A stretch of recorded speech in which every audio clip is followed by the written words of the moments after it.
Well, good morning as we're sitting here at LTV on this beautiful morning, Friday morning, July 12th, year 2024, here with the Hello Hello Show. And my name is Haim Mizrahi, continuing with the tradition of public access and the tradition of the Hello Hello Show that's been on the air since 1980.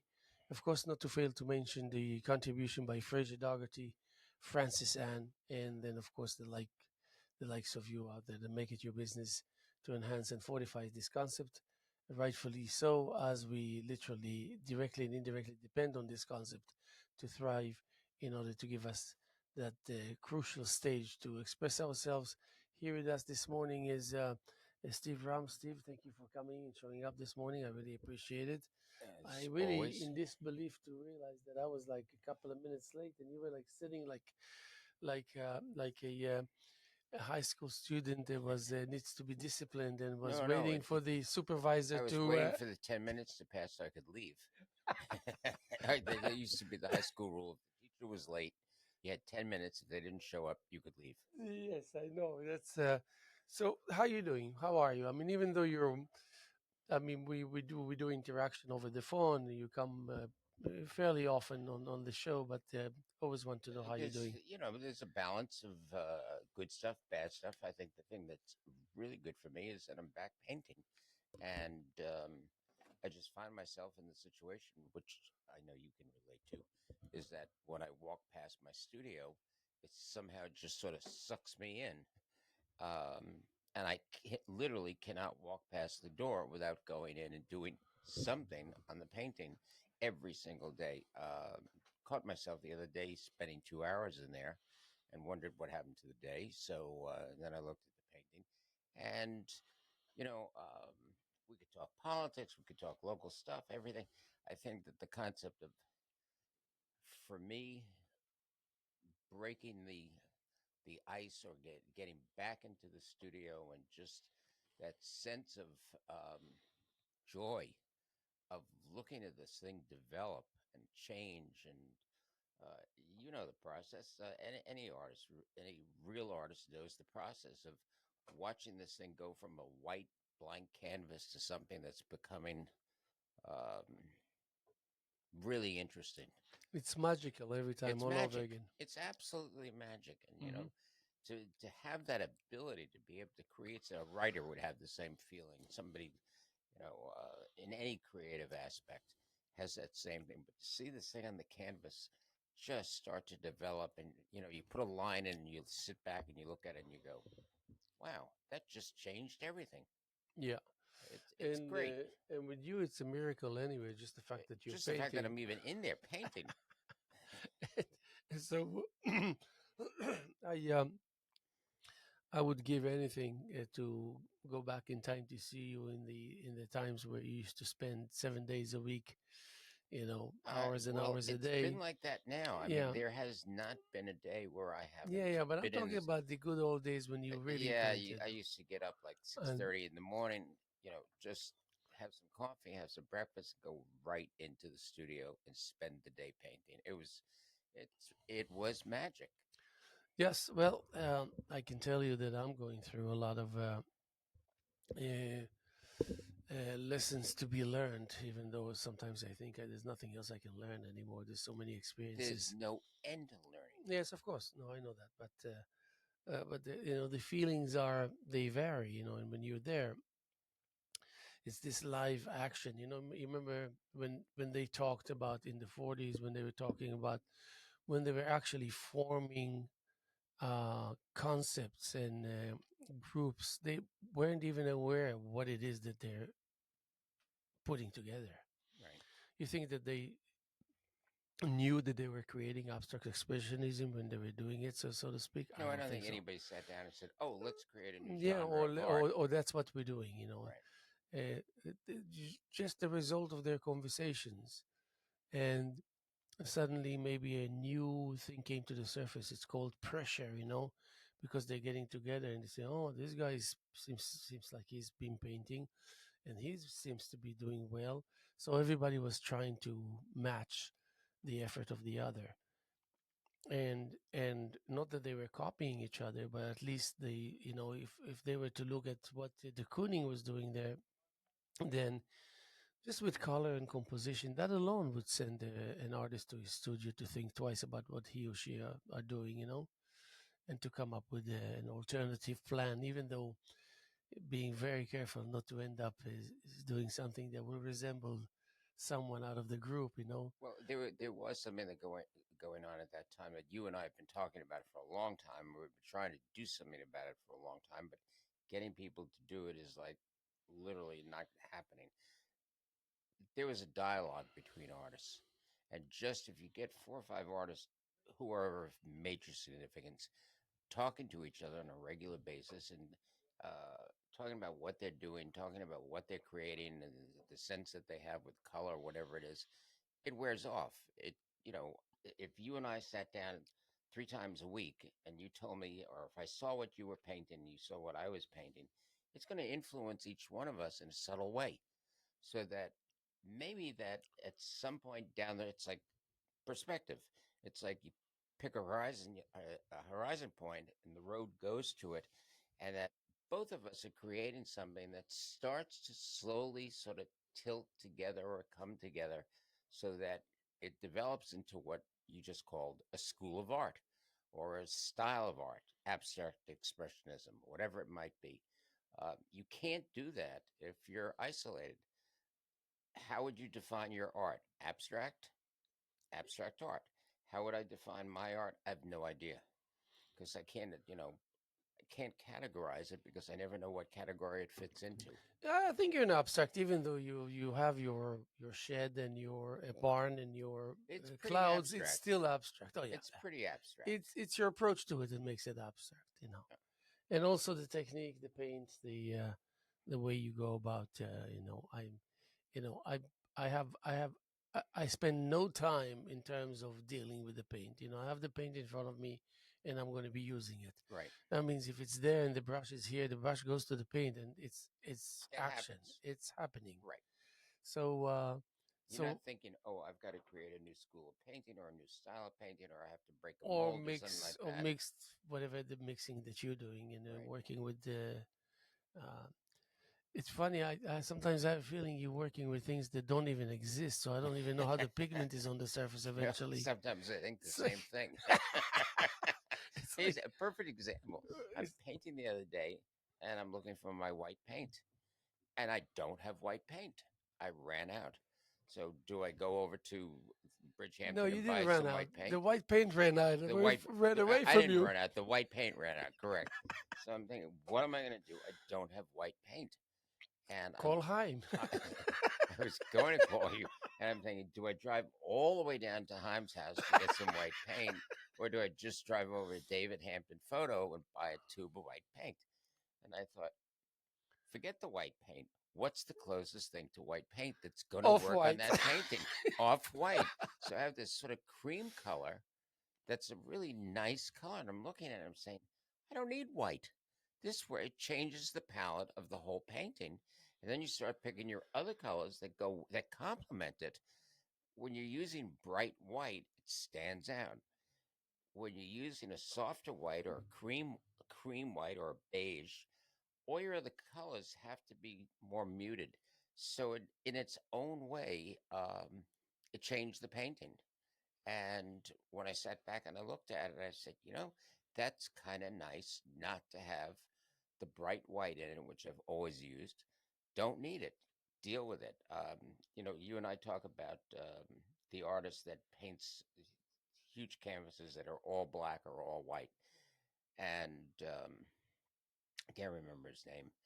And I'm thinking, not having the white paint, just having run out of the white paint, forced me to change the concept of the whole painting.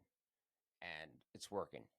So you remind me of Joe, what's his name? The guy that used to be the TV host when he used to read the book under the table.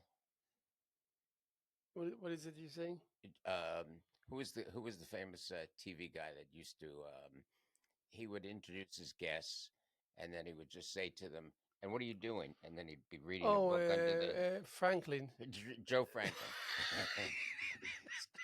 absolutely most hysterical show I've ever been on. I wasn't on it. I got my client on it, and But Joe every time you Franklin's. thought he was a loser, and then he Oh keeps no, reminding you, everybody was on the Joe yeah, oh Franklin yeah, show. oh yeah, You because know, sometimes he would suddenly he would ask a serious question. but he'd still go back to reading the book. You know, and it's like you could be the guest host here. You could say, "So what are you painting now? Read the book." You know, and what are you planning to do after that? Read the book. You know, generalized questions, which is sort of specific, and then all the responsibility falls upon the guest Yes, to yeah, fill in that period of time. yeah. And he would encourage them to talk as long as they wanted because you could read a couple of chapters. Yes. Oh my God, that's funny. Yeah, lately I've been apropos, you're the host. When I'm my own host, when I'm here trying to kind of, in my own funny way, interview myself, uh, which you already encountered that at home, and you're trying to make sense of what I'm saying. No, So I like the fact that you go from one day to the next day, and Lenore and I are looking at each other and we're saying we still don't understand him, and it's now 2 days and we haven't gotten it yet. you know, I think I think that I this is my conclusion. Well, actually, maybe semi-conclusion or maybe temporary conclusion, only so I can use it as a jumping board to where I need to, because I need to get somewhere. I'm nowhere now. I mean, it's not a bad thing to be nowhere because at least I'm somewhere. If nowhere is See, somewhere. now there's a perfect evening on the phone Yes. on TV. I'm nowhere and I'm somewhere and I will be Well, somewhere, but I won't be anywhere wait. until something You happens have to when I will admit, be somewhere. that nowhere is somewhere. Of Correct? course, nowhere is always somewhere. Good. So I'm somewhere, but I happen to be nowhere. So the thing is this. But I know that I'm going to jump it and use it as a jumping board, but I need to understand that I have to be available to evaluate if we may call it, I don't know, progress. Yeah. Well, let's just say I have a 1 hour show. I need to understand that I didn't just sat there and did my routine of 1 hour about nothing, which happens to be something, uh, without being able to evaluate, to understand that something happened, and I know the nature of what happened. So I realized that if I become intentional, more and more intentional in my delivery, even if it's about like vague stuff, like the stuff that you're accustomed to, um, I have an easier time to evaluate what happened, and it becomes like a commodity. I mean, I can not only weigh what happened and how much happened, but I can also have it as if I have something like a bundle in my hands, so I can evaluate. Say, oh, that's quite a lot. What took place? It might sound very trivial and very childish. It isn't because there's never a time, even just sitting here and even spending 10 minutes, if you didn't even speak, 10 minutes is almost like a Zen experience of meditation. It would take your guess time to people watching the show may take those 10 minutes to also reflect upon themselves. You don't know what it's going to trigger, but you're right. Nothing is never nothing. Nothing is always something. So you can't divorce yourself from the fact when you do your show, your hour show, no matter what time passes where you may not say anything or the time passes that you do say something, something is always going on. Unless you got up and walked out of the door, and even then it's questionable as to whether something is happening or something isn't happening. And I'm doing, in a sense, what you do when you're talking, something is going on, and whether it starts at a beginning point and ends at some point or overflows into the next day, whatever it is, there's a continuity to it. Sometimes it's difficult to understand, but you have a process of communicating with your audience, of communicating something that's coming directly from you. So Yes, there's never a good period point. of nothingness. It's Now, always are you as somethingness. confused as we are when we watch you? Thank you for clarifying. The Right, confusion clarifying is the never the clarifying. temporary It's insanity that it's transpires, yeah. but it isn't insanity if you really listen. Clarifying is shedding Light and wisdom vagueness. and vagueness. But okay. So, but the point I was trying to make is that why am I doing it? Why am I wanting to understand what happened and how much happened and what is the nature of what happened? Is because I'd like to be able to, because if I was able to do that in front of a canvas, to be as successful as I am, and success when I mean to sit here for an hour and doing a monologue, it doesn't matter what contents came out of. I mean, what was it all about? It's just the fact that I filled that time slot, and I didn't waver too much and too many times, and I was fairly confident. And that spells success. That spells breaking through every time. So what if I have? So if I have to translate it and transfer it and therefore transform it while I'm engaging in the canvas, it would be something impeccable. Like it would have to be. I figured out how the preliminary aspect of it would be all about. It's almost like if there's a canvas, I would send forth a shape, and I would let's just say that what I see in front of me is maybe 40% of the canvas, because I have to focus on something at least, even though I see the entirety of it. But then I can send to the northwest end of it a shape, and while I'm engaging in that which I focus on, I think of a color. They would have to go and fill up this shape that I just literally threw almost.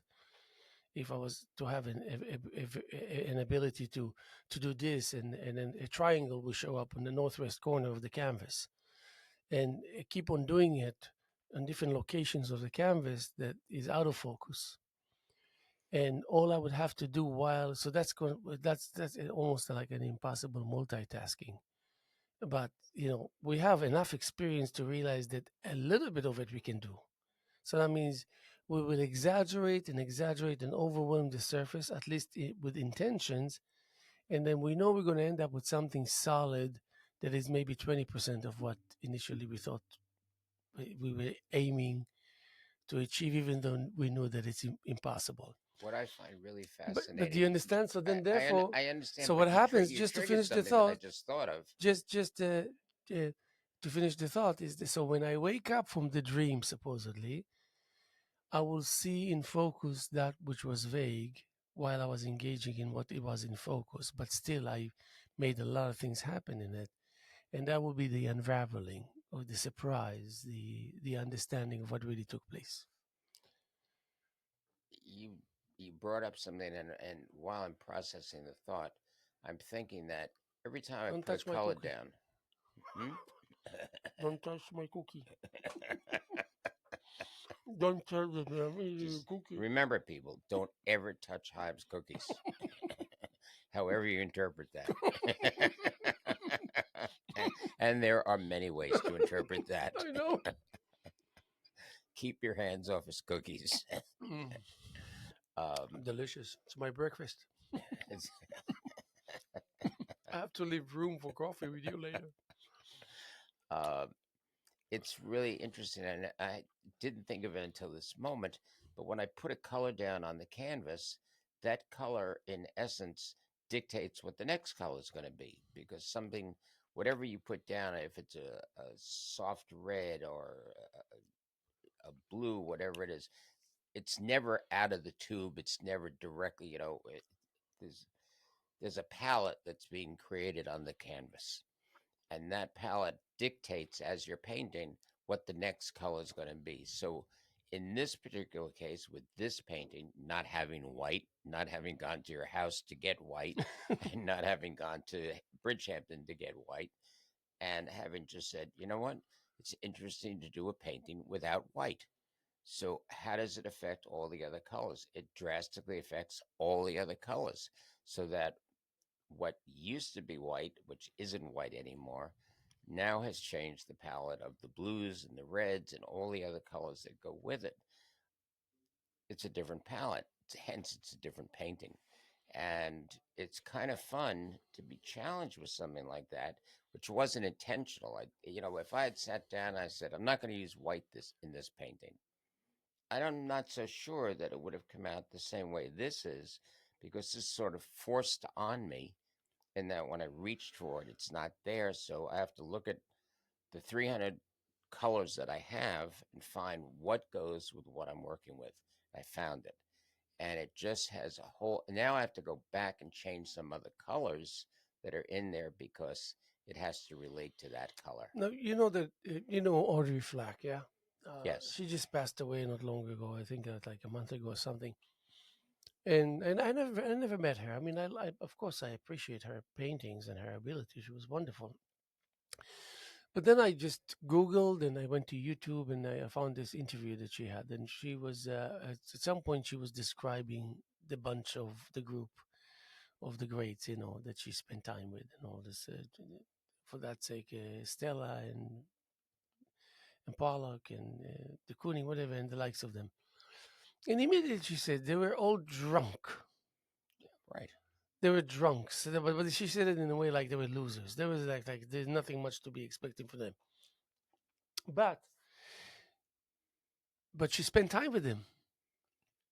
And she definitely wasn't the type that would tolerate this kind of emptiness or shallowness. So obviously, emptiness was not the subject of the day. Something happened. What do you think was the nature of their conversations as they were? And it was common practice to drink then. It wasn't My like next door neighbor, when I lived on Clyden Road, used to go to the Chelsea Hotel or lived in the Chelsea Hotel with all of the artists that you're talking about. And he would go downstairs in the morning to 8 o'clock, and they'd been already sitting at the bar for a good hour drinking. And he said, this is before they ever go into the studio. They've got an hour under their belt of solid drinking. But in the process of doing that, and maybe at that time, because it doesn't happen out here anymore, you can't get no, no, people. no. Wait, let's But I, contemplate. What do you think was discussed there? What or I think obviously, they but discuss tell me what, they like what? discuss from what he told me, they're discussing their art. They're not talking about politics and Try and describe it to the best.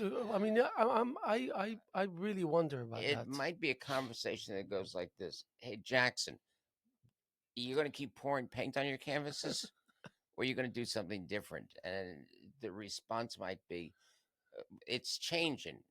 What are you doing?" And somebody else No, I might say, already. He probably would say I already paid my fair share. I "You did know." my paintings Um, already. but I think there was from what I gathered, there's an ongoing conversation within the alcoholic haze that is a dialogue about art. And maybe that alcoholic haze broke down certain barriers that people were more open to talking about what they were doing. And that influences you. I mean, you and I don't have to be drunk to talk about art. We can talk about art in a coherent way, and it still influences both of us. Yes, Okay. but we live in a different era and a different It's a time. different time, Oh yes, definitely. but it would I still throw the challenge out, and I've spoken to people, as have you, who say, well, I'm trying to get a group together of 4 5 6 artists that could meet once a month and sit down at a table, maybe have dinner or whatever it is, and talk about what they're doing.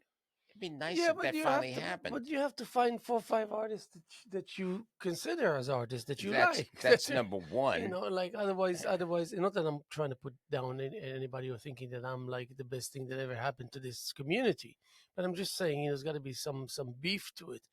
But the thing is that then they didn't have Facebook. Like you can come to me this morning and You say, had to talk. yeah, I know, but the thing is, what was it that they were able to relate to? You can come to me this morning and say, "Oh, last night that image that you posted was really very nice," and then you start developing a conversation only on what I posted in the last 2 3 days. That point of reference is so viable, so accurate, so now.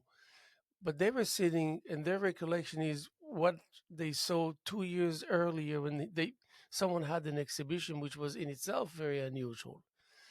And also exhibitions were for the most part group exhibitions, It was very unusual that these artists would have their own solo exhibition, you know? I suspect that people went to each other's studios far more often than people do today.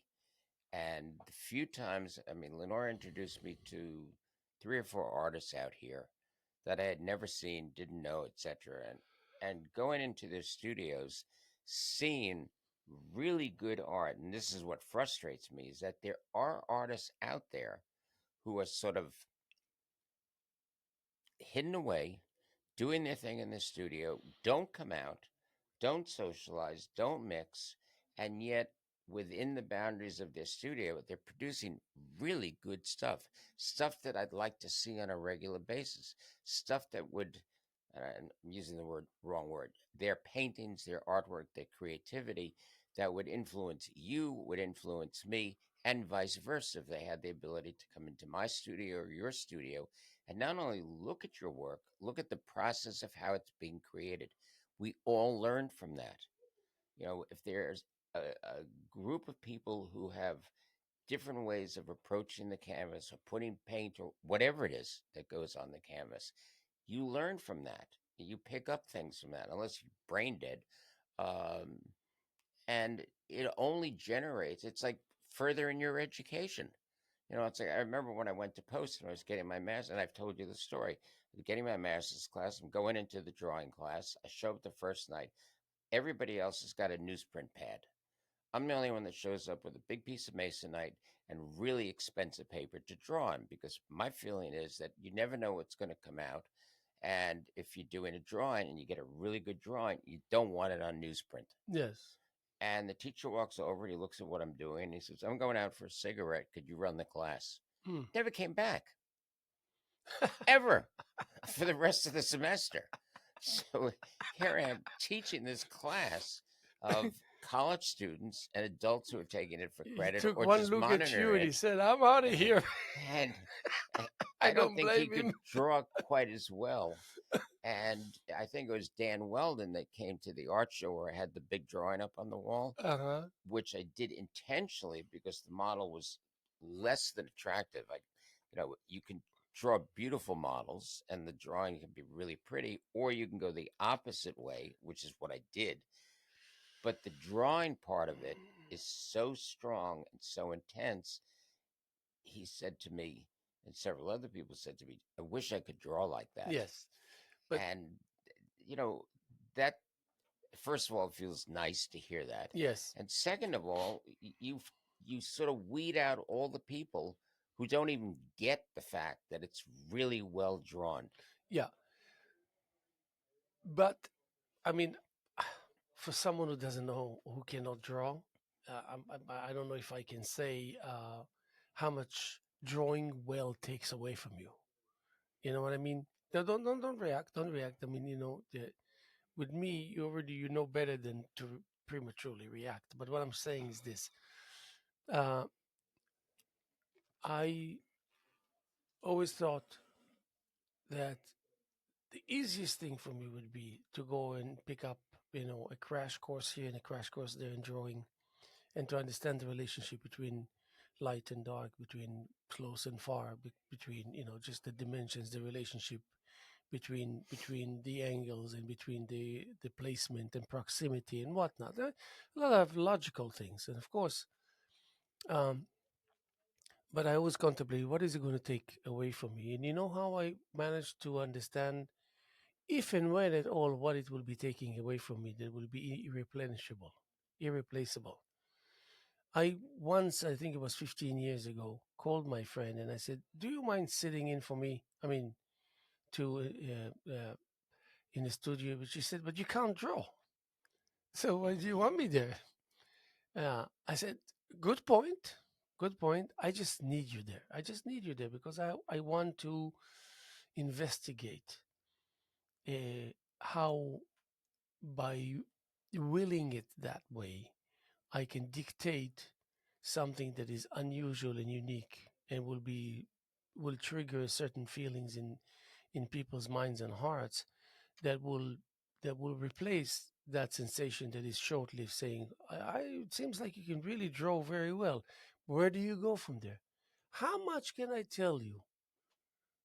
And to what degree can I tell you that I'm impressed by your drawing? It's short lived. How much material is involved with my expression of my admiration of your skills of drawing? Very little. I mean, you say you drove fantastically, wonderfully. That's it. It's over. I cannot add to it. It's only part and But parcel, uh, but when you execute that which is suggestive, what I did is I got over the the the feelings of inferiority that takes over when you try to do something that you know that you're just gonna fail for sure. Not because you're a failure, it's because you don't have what it takes. see, I disagree with that. When I taught Well, drawing, yeah, but then what I did to replace that feeling, which was a surety. That means to feel like this, I know I'm going to feel for sure because I attempted many times in the past.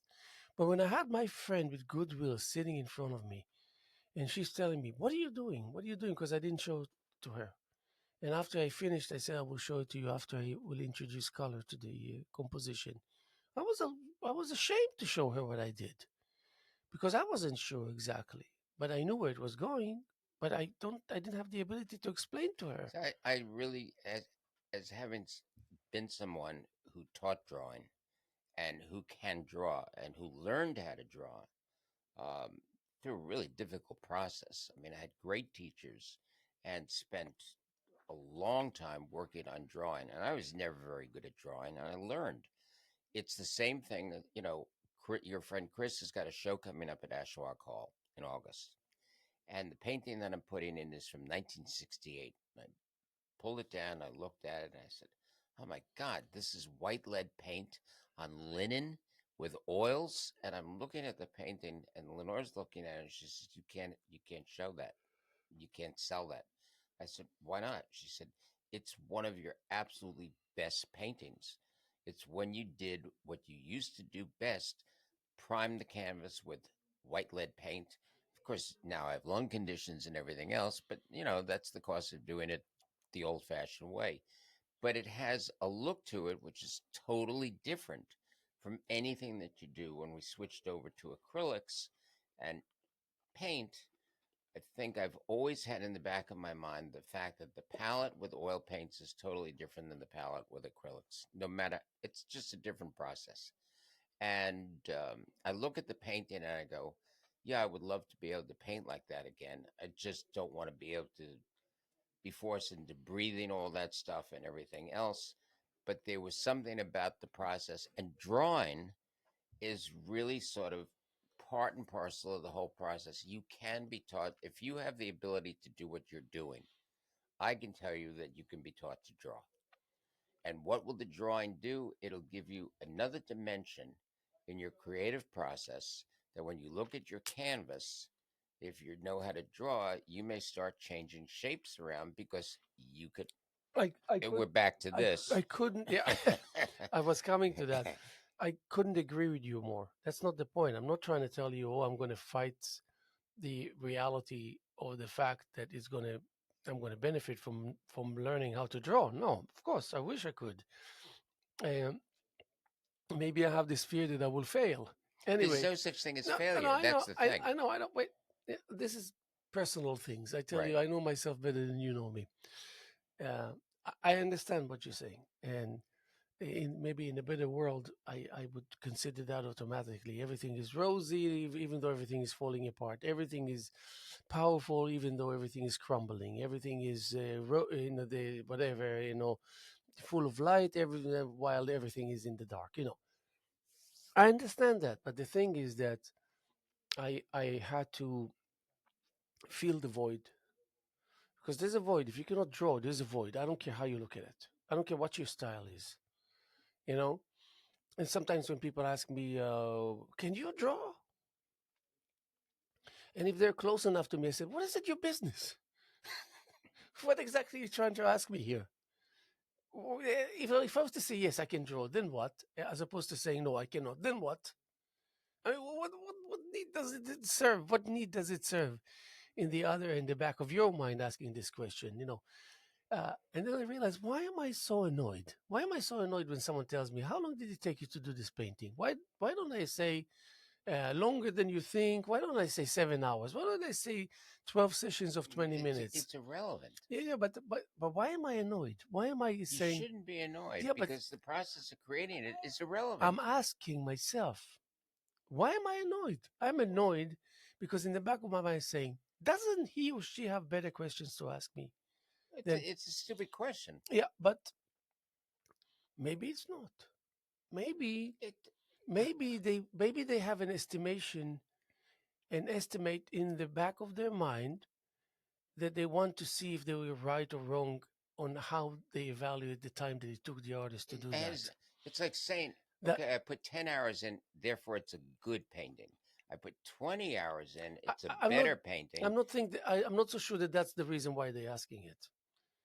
I, They're asking it out of ignorance because time has nothing to do with the creative process. Nothing. It's irrelevant. Whether it takes you 2 minutes to do a painting, yeah, but they're asking, and then it's so an irrelevant okay. question. So but this is your exhibition. All this. Do you answer them? You don't answer them, and Well, if I you always do, get asked, what does that painting mean? And I go, what do you think it means? yeah. Because what I think it means may not be what you see in the painting. So I'll never give anybody a direct answer as to what the painting means. What it means to me may not be what my subconscious created on that canvas that you see. You see something totally different. I saw a painting recently and I thought to myself, this guy's a genius. He was taking a branch from outside, dipping it in red paint, had a white canvas, took it and just smacked it up against the canvas and pulled it away. And there are these beautiful red lines overlapping each other, no resemblance to a branch whatsoever. It's completely abstract. It was beautiful. Now, that's a whole different process. There's no brush, there's no control over the lines and everything. But the end result was great. This person found a different way of doing it. And I thought to myself, now, what would happen if you took is he or she isn't a real artist? Who cares? The end result is all that counts. But if I was doing it, I would take that branch and I would do my red, and then I would take another branch and go in the opposite direction with maybe black, and then something vertically with the blue, and build up layers of this stuff and end up with something that was really interesting and then walk away and say, I didn't need a brush, I didn't need a palette, I didn't need to mix colors or anything. I'm just using branches. Would you wait for drying time in between or do it Not wet? necessarily, because maybe that would cause the colors to blend together, something I'm not controlling. But if you're doing red and then you're doing blue, you're ending up with sort of a purple on top Different of it. branches or the same Different branches? branches. Okay, got it. And that's a really good question. I hadn't even thought about it. Maybe the same branch. Maybe the one that has red on it, you're now putting into blue. So you're ending up with sort of a purplish color. It's an interesting question, and I'm not sure that the artist who did it thought that far through because they only did one hit, Application. one application. Taking it further, the reason that I think drawing is important, and I think that your ability to paint tells me that you can draw, Yeah, that I could teach you how to draw sufficiently well that it changes your perspective of how you look at a canvas. you remind me of. And by the way, I'll take you up on it, um, um, but I always have a feeling that you can't draw and you're just like pulling my leg. No, I can draw. Sorry, I didn't mean that. You forgive me. No.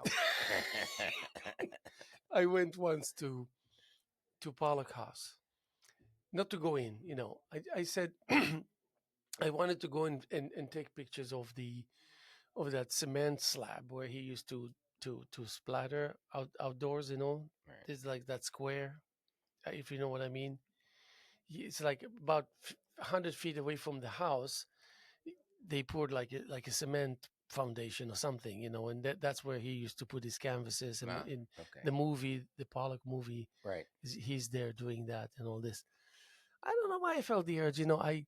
I tried to shy away from this place because It only meant something to me the first time I went there. That's it. The rest is just a friggin' waste of time. Unless there's a specific feeling that's fermenting within me that it will be served right by me going there physically and whatever it is. But never. I went the first time. I did my own trips and all that. So I said, you know what? Since I'm sure that we could have been very good friends and influenced each other if I was to live in his era and doing what I'm doing now, then I owe him the visit. I went there, fine, looked. Suddenly, everything came within proportion. There was no greatness spilled and splattered all over the place. There was nothing unique. It smelled like mildew, and it was like not a friendly environment. And it was so forced to project glory that is eh, eh, overworked, you know. All of which, if Sir Jackson Pollock was around to evaluate it, say, "Get the friggin' heck out of my face! What do you think you're doing? Huh? You think this is a joke? You think this is a joke?" And then all this ritual: take your shoes off and put the things and walk here, walk there, don't walk there, don't walk here. Whatever. I understand that, but I don't really understand that, you know. So I said I had this urge to go and take pictures of that square. Because now the cement is cracking. Right. The one time that I was there, I noticed that there was like a grid that Mother Nature created by cracking the cement. So I said, I'll go take a picture of that, and I will replicate this composition onto the canvas, and I'll do my own interpretation of that. I thought that was fine. I mean, since then I thought it's not a good idea because it was a good, it was a productive thought. So I went there. There happened to be I think a bench next to it. So I sat at the bench, looked at it, then stood, took pictures. Suddenly, who came? Um, Helen Harrison, the one that was running the place. You know Helen Harrison. She was a representative of the Stony Brook University that owns the place and all this, and she was there forever. Which in itself I thought was wrong. You know, why would they want to have someone there for 20 years? You know, you gotta Right. change, man, Right. change every 5 7 years. Change. Give us a spirit of people that can interpret that which is laying there stale and non-breathing. You know, it's just like that. It's just like accumulating that stuff that is not pleasing. You know, that's pushing you away from it. No, but they had to have this. That's called playing it safe, purchasing the house of Jackson Pollock only because they have the money, because they thought that it's a good idea for their prestigious whatever aspiration or what they think they can get out of it. To own the Pollock Krasner house, that's a big deal. And that's not a big deal for the Stony Brook to dish out the money and buy it. But to understand what the act really means, they're far from understanding because they're so academic, which Jackson Pollock itself would resent 100% anything academic. Like, out of my face, leave me alone. I think all of us feel that way when we're in the process of creating. But It's like having somebody look over your shoulder and say, and you go, "Hey, get out of here." yeah, and especially him. But anyway, so I'm there, and Helen Harrison, that happens to know who I am, that always refuse to acknowledge that she knows me, and playing it as if I'm a stranger and I need to introduce myself. And then after I introduce myself, she's still pretending like she doesn't know who I am anyway. But that's a problem in itself. So God forbid I showed up without I don't know, to call in or reservations. So I don't know what it is. So when she was approaching me, I said to myself, well, she knows who I am. So it's not a problem. I'm going to spend a few minutes here and all this. So she's asking me, what is it that I'm looking for here? And I said, well, I just came to take pictures and all this. And then I look at her and I got really annoyed that she's looking at me. I'm looking at her. She's looking at me. I'm looking at her. She's looking at me and I'm expecting her to say, oh, hi, how you doing? But it's not coming. Right. In the face of greatness that I'm experiencing and that which led me to come that day to this, which I thought in more ways than one should. It's not paying respect. it's making the legacy of Jackson Pollock elevate by my Well, presence. it's also keeping it alive. Yeah, and also it's just my own personal feeling. It's not like I externalized my feeling and declare to the world that I'm just like a one of a kind individual, and the entire social media should be aware of the fact that I just entered the facility and spent time there and take pictures, and everybody should know. No, between Jackson and I, that was clear. So she came and managed to spoil everything for me. So I just went like tuck tuck tuck tuck tuck tuck tuck tuck tuck tuck tuck tuck tuck, and I turned around and I said, I want to congratulate you by greeting me because I know that you know me, but it's beyond me why you're not acknowledging this fact that you know me. It's like, and she's the one who invited me to the panel discussion about abstract expressionism with Connie Fox and the likes of her. She knows who I am. She's the one that was approached by Janet Lair that kept on telling her, this is something you need to look at. What this guy is doing is something incredible. It's not just like, okay, let's drip, let's resemble somebody else. And invited her to endless amount of solo exhibitions while she was representing me, not even once that she showed up. So you're saying there's so much potential in the fact that you tell people, come and check out this greatness. You can do it by way of sophistication or simplicity. You will always get something unique out of it. In the face of this rigid presence and energy of people that's supposedly running it, that you cannot fix. You cannot fix. See, In order to change it to be what it ought to be, you have to literally re erect it and well, reconstruct Haim, it. that's the kind of person that, for me, I would deal with once or twice. And then if that was the reaction that I got all the time, and there were people that, um, that I ran into that had that attitude, and I would just say, you know what? You're just not part of my life. I don't need you. And ignore them. And, you put them in a category of non existence. They're not going to, if they don't have the ability to recognize who you are, assuming that you're a real artist, and you are. If they don't have the ability to recognize you as an artist, have the respect for you as an artist, have the respect that they at least spend some time looking at your artwork, and they're constantly ignoring it. If they're ignoring it, my interpretation is your artwork is a threat to them. They see it as a threat. So their only way to handle it, because they don't know how to talk to you about it, they don't know how to relate to it, is they ignore you. So therefore, they build a wall between you and themselves, and they're not going to go through that door that's in the wall and say, I'd like to look at your work. I'd like to see what you're doing. I'd like to see the progression of what's happening. They can't handle that. So my attitude is, who needs them? Go about doing what you're doing. Your life will continue. There are other people around who will replace them, and in most cases, I would say 99.9% of the time, when you're creating something, you don't need anybody's opinion.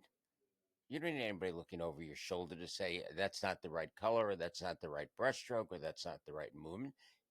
You're at a level in your career where before anybody could even say anything, whether it's right or wrong.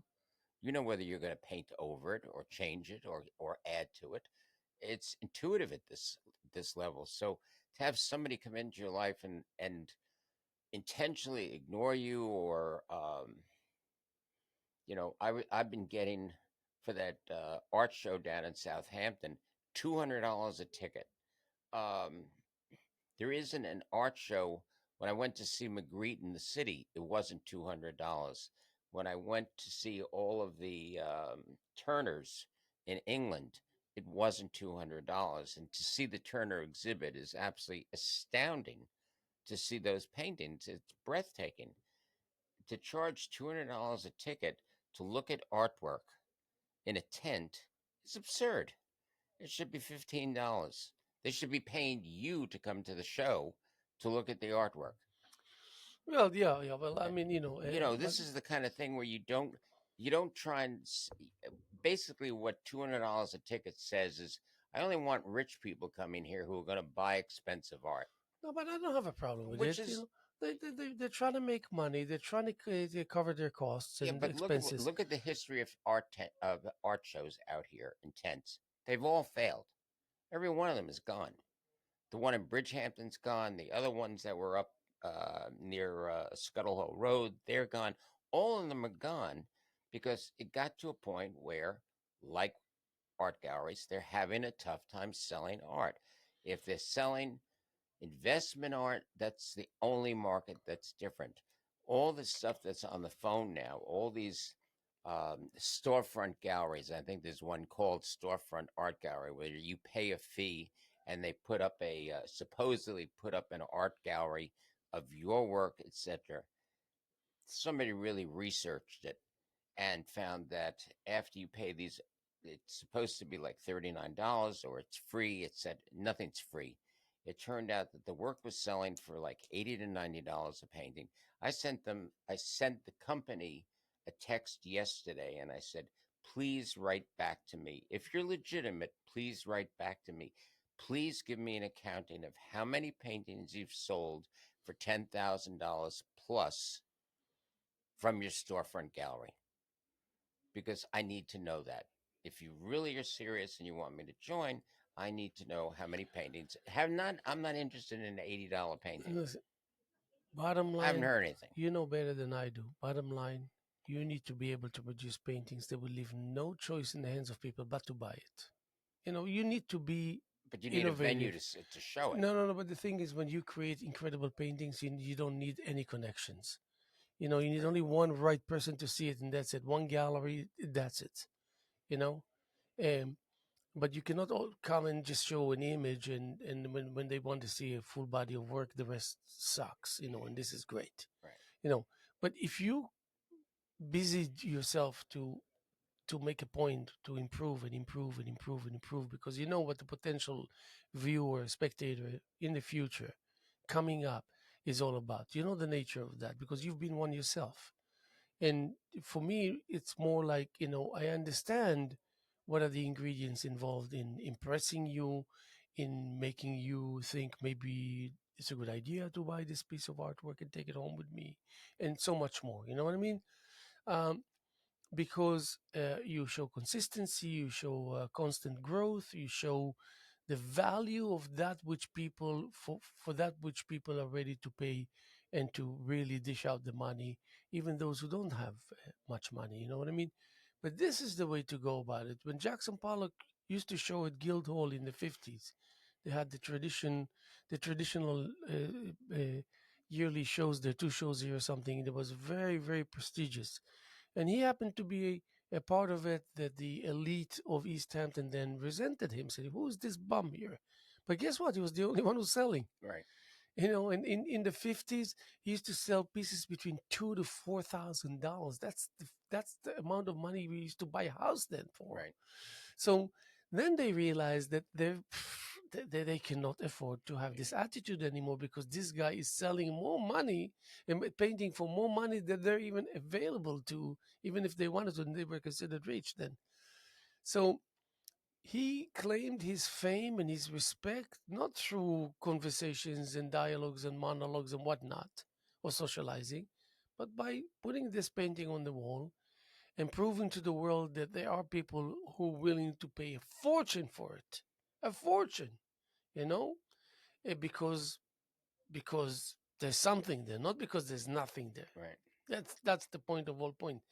Personal growth is the name of the game, and making sure that that personal growth is constant, not just like, yeah, well, if you know that you try all the time, that's good enough. You don't have to progress every second, but at least you know that behind it is an honest, constant effort in place for quality, for ability, for technique, for production, for productivity, for prolificness, for a million things. Everything under consideration at the same time. People will notice it. Even those who know much about, they don't know much about art, they will notice it, and they will always weigh it against their ability or disability to be able to do that if they were to contemplate, can I do this? I don't think so. Or can I do this? Maybe yes, maybe no. But you want to keep them engaged vis-a-vis making your efforts clear and known to them as potential spectators. That's pretty much it. But let me just say, we mentioned that we're sitting here Friday morning, July 12th, year 2024. And tomorrow is my birthday, so I will celebrate nicely. And tomorrow, if the weather is good, it's going to be Boys Harbor. Boys Harbor is tomorrow, the fireworks. And my guest is Steve Romm. And, well, I'm going to give you the last word, even though I'm very reluctant of doing that. I'll be nice. Congratulations on being your age. Yes. I'll, I'll keep it personal. And I'd say you're catching up with me. And many more happy birthdays. Thank And you. just keep working. I think you deserve a huge amount of credit for doing the show all these years, and doing your best to frustrate your audience when you don't have a guest. I think Successfully. and succeeding at it. So I actually find myself watching it, even though I have no idea what it's about. And you and I always have a good dialogue, and I'm watching the show and I'm going, why am I watching this show? I have no idea what this man is talking about, but I'll watch it again tomorrow night because it'll be a continuation of what's on tonight that I still don't understand. And tomorrow night, he will not clarify what he did tonight. It'll Yeah. just be that much more confusing. So it sort of falls into a new category of it's like the Riddler, and the TV series. It's like the Riddler, and it's like, and then every once in a while, just to make sure you're putting the spike in, you put some poetry on the internet, Yes. and I read that and I go, now I'm really confused. Yeah. Yeah. But that's Haim's intent, so he succeeded. But at least that part of it is clear. That That's you your no, no, interpretation. it's that part of you not understanding what's going on is clear. It's clear. That's what I mean. I There's at mean, least something is clear. it was interesting the day that you and I had a whole program of just doing poetry, spontaneous poetry. Yeah. So I appreciate the poetry that you do. I understand, the word that I come up with, the dyslexia of your rhyme Yes, love it. is something that has a uniqueness about it that one has to weave their way in and out of it. And it's like the threads behind the paint.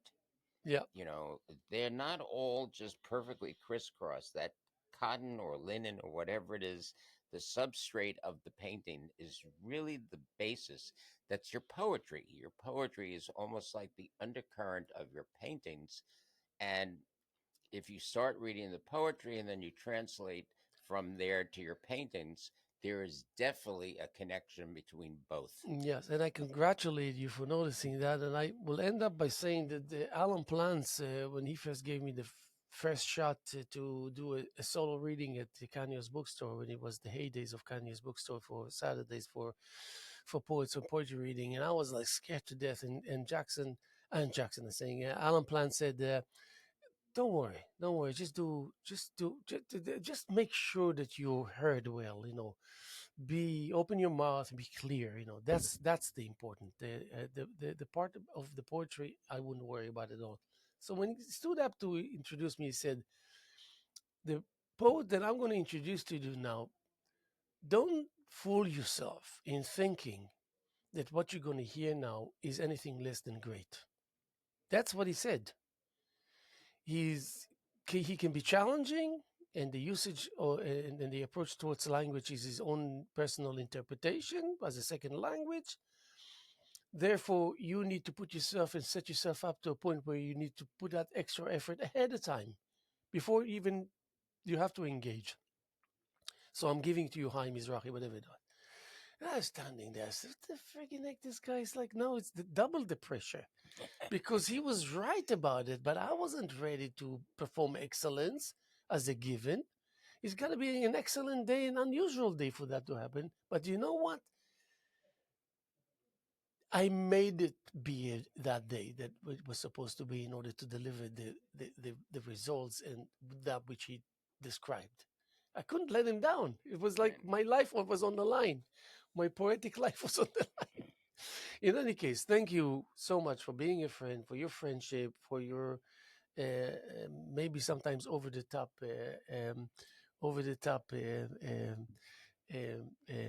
willingness to invest in our friendship, which I appreciate to no end. And and please don't make me think how many years I really know you, because it's Look, I cannot take it's it. scarier for me. you know, wait So wait till you get to my age, which is not that far off anymore for you. As of tomorrow, you okay, start contemplating things ahead of you, and you start having a different perspective. okay. We're gonna be here tomorrow as much as we were here yesterday, and as much as we're here this morning, Friday morning, July 12th, year 2024. God bless. Thank you to my guest, Steve Romm, and we thank you for watching and being so patient.